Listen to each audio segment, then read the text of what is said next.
Exercise is one of the best ways to protect your heart and brain. However, not all workouts are risk-free after age 50. Some moves can suddenly spike blood pressure and raise stroke risk in older adults. Hi, I'm Grant Hale. I spent years at a desk, felt stiff and unsteady, and a near fall with a family member woke me up. I dug into functional movement and coached older adults, and I learned this the hard way. Great habits keep us strong, but rushed or overheated or breath-held effort can work against us. This is Safe Strength Seniors, where we move smarter, not harder. Quick truth to set the table. About 1 in 3 adults over 50 has high blood pressure. Stroke is a top 5 cause of death in the U.S. Most strokes in older adults link back to pressure that stays high or surges and bursts. Neurology reviews even note that gentle exercise can raise pressure in the head if we do it wrong. Today, I'll walk you through 10 common triggers that may raise risk and the safe swaps I coach every week. You'll hear clear reasons and simple fixes like exhale on effort, avoid extreme heat, and slow the tempo. Can you guess which everyday action might raise stroke risk next? Let's start with a surprise. Even going to the bathroom can be risky if you strain. Number 10 is straining. I'm talking about bearing down on the toilet or pushing way too hard on a heavy task. It feels routine, but inside your body it is a jolt. Straining ramps up pressure in your belly, then your chest, then your head. That chain can drive blood pressure up fast. Doctors warn that this sudden jump can stress a vulnerable artery in the brain. Many stroke survivors also deal with constipation, which makes pushing even riskier. Here is the calm fix. Make it easy to go. Drink water through the day. Eat fiber at each meal. Talk with your clinician about softeners if you need them. When you feel the urge, do not hold it. Sit tall, relax your jaw, and breathe out gently, like fogging a mirror. Never hold your breath. If you feel a head rush, stop and rest. In daily life, when pushing a heavy door or cart, do the same. Soften your knees, keep your ribs down, and breathe out as you push. Use a smaller range and take 2 or 3 short pushes instead of one big strain. Small steps keep you safe. If pushing stresses your brain, what happens when breath gets trapped during a lift? Let's go there next. Number 9 is breath holding, also called the Valsalva. You grip a weight or push a hard rep and the breath locks. It can feel powerful, but after 50, it is a risky trick. Medical reviews show this breath hold spikes blood pressure and briefly lowers blood flow to the brain. That woozy or starry feeling some folks get is not a badge of honor. It is low brain oxygen. Pair that with effort and you get a perfect storm.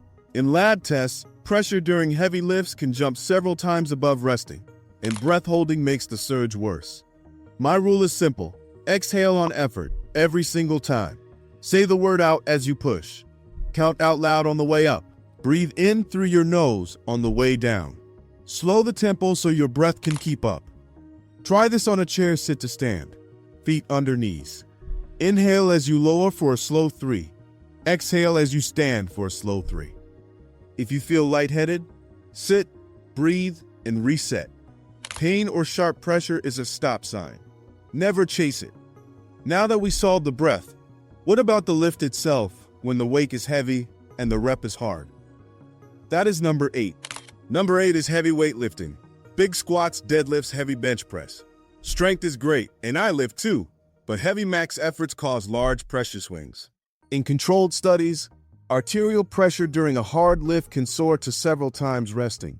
Experts warn that these extreme peaks, though brief, can injure fragile vessels in the brain. Older adults show higher risk than younger lifters when intensity is very high.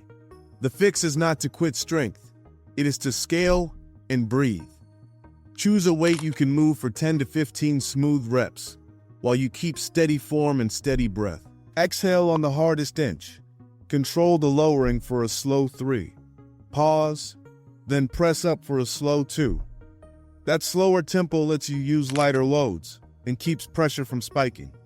Use machines, bands, or a sturdy chair for support. Build stability first, then add a little weight. then add a little time. Never chase a 1-rep max. If you feel neck pressure, face flushing, or pounding head, stop and rest. Hydrate, reset posture, and scan your joints. If moving reps can spike pressure, maybe holding still is safer. Not always. Let's talk isometric holds. Number 7 is long isometric holds, like planks and wall sits. They look simple, but the muscle squeeze is constant. That squeeze presses on the tiny blood vessels inside the muscle. Your heart then has to push harder to move blood through. Blood pressure can climb and stay high during the hold, especially if you tense your face or forget to breathe. Many people also slip into a quiet breath hold here, which stacks the risk. I use a few easy fixes with my groups. Keep holds short, 10 to 15 seconds, then rest. Breathe out slowly the whole time. Try A, B, and C options. A is seated or supported, like a wall push-up, with the feet closer to the wall. B is kneeling plank, with elbows under shoulders.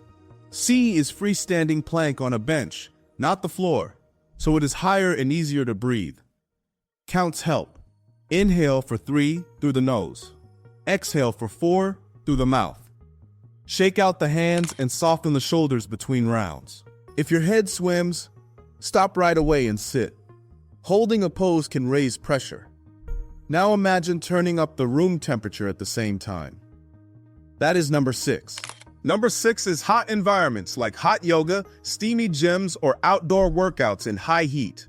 Heat stresses your body even before you move. It opens vessels in some places, pulls fluid from you, and makes your heart beat harder to keep you cool. A large cardiology report on older adults found that each small rise in outdoor temperature linked with a sharp rise in stroke visits.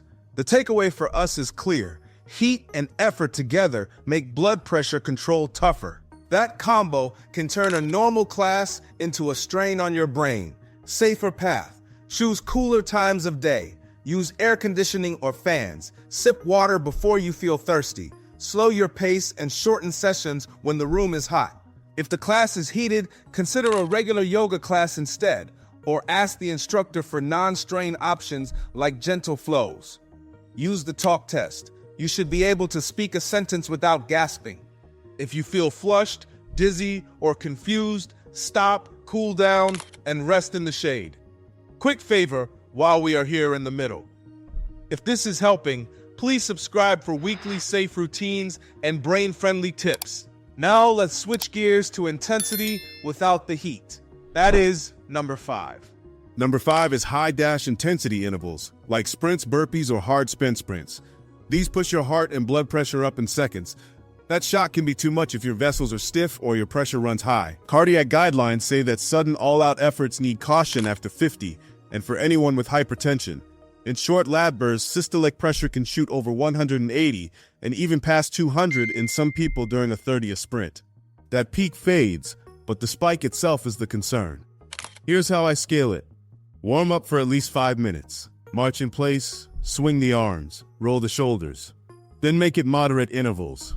Fast walk for 30 to 40 seconds. Easy stroll for 1 minute. Repeat 6 to 10 rounds. You feel challenged, but you can still speak. Use the same idea on a bike. Light resistance, steady breath, no breath holding. The moment you feel chest tightness, sharp pain, or unusual pressure in your head, stop and sit. If bursts can do that, what about lifts that ask your heart to push blood up, overhead, against gravity?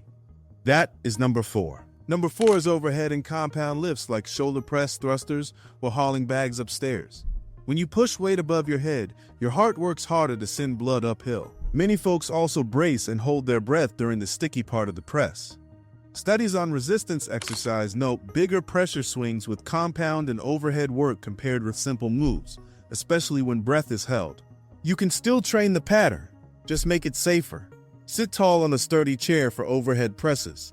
That adds stability so you can lower the weight. Keep your ribs down and eyes forward. Press for a slow 2, lower for a slow 3. Exhale on every press. Use a neutral grip with dumbbells or a light band instead of a heavy bar. Split the move into stages. Clean the weight to the shoulders. Pause, then press overhead. If your form wobbles, Drop to a lighter option like a wall press or band pull apart. If your face turns red or your neck feels tight, stop and breathe. We have talked about heat and gym work. Now, let's step outside. Cold weather and sudden chores are number 3. Number 3 is cold weather chores like shoveling snow or heavy yard work on frosty days. Cold air makes blood vessels tighten. That alone raises blood pressure. Then you bend, lift, and twist with a heavy shovel. The demand on your heart jumps fast. Hospitals regularly see more heart events after big snowfalls. And the same strain can raise stroke risk in older adults. I grew up in a snowy place and learned to treat shoveling like a sport. Warm up inside first. March in place. Circle your arms. Breathe in and out slow and steady. Dress in layers and cover your mouth and nose with a scarf to warm the air a bit. Push small amounts of snow. Do not try to lift and throw giant loads. Take breaks every few minutes. Sip warm water or tea. Ask a neighbor or family member for help when the job is too big. If you feel off balance, dizzy, or short of breath, put the shovel down and go inside. Your safety comes first. Now, to a big mindset shift. The old line, no pain, no gain, can be dangerous after 50. That is number 2. Number 2 is the no pain, no gain mindset. At 20, you might push through warning signs. After 50, that is not wise. Pain is a stop sign. Dizziness is a stop sign. A pounding or sudden headache is a stop sign. Most strokes in older adults tie back to blood pressure that stays high or surges. Ignoring your body's alarms can tip things the wrong way. Coaches sometimes cheer grit at any cost. I cheer smart progress. Here is my cue. Challenge the muscle, not your brain's blood vessels. Use a pain-free range. Keep joints stacked and posture tall. If something feels sharp or strange, switch the move. Try a supported version. Try a lighter band. Slow the tempo so you can breathe and control the line of force. If you ever feel chest pressure or heavy breath that will not settle, stop and call your clinician. We can still train hard. We just train smart. That brings us to the most important part of this countdown. The safe swaps that keep you strong, steady, and independent. Number 1 is next. Number 1 is safe alternatives and smart habits. The goal is not to avoid exercise, it is to move with skill. Choose steady, joint-friendly work that keeps pressure from spiking. Walking, easy cycling, pool laps, and regular non-heated yoga are great. Use the rule, exhale on effort on every lift and every stand from a chair. Keep loads light enough for smooth sets of 10 to 15. Use chairs and walls for balance so you can breathe and control the move. Keep holds short and take rests. Skip hot rooms and plan workouts during cooler hours. Drink water and fill your plate with fiber to avoid bathroom strain. Progress slowly. Add time or reps before you add speed. If you are new to exercise or have heart or blood pressure concerns, talk with your healthcare provider first. This channel is education, not medical care. Thanks for spending your time with me. This is Safe Strength Seniors, and I am grateful you are here. If you found this helpful, please subscribe, like, and share with a friend who wants to stay independent. Download the free 7-day starter plan in the description to begin safely this week. Thanks for watching. What is one change you will make in your next workout to protect your brain?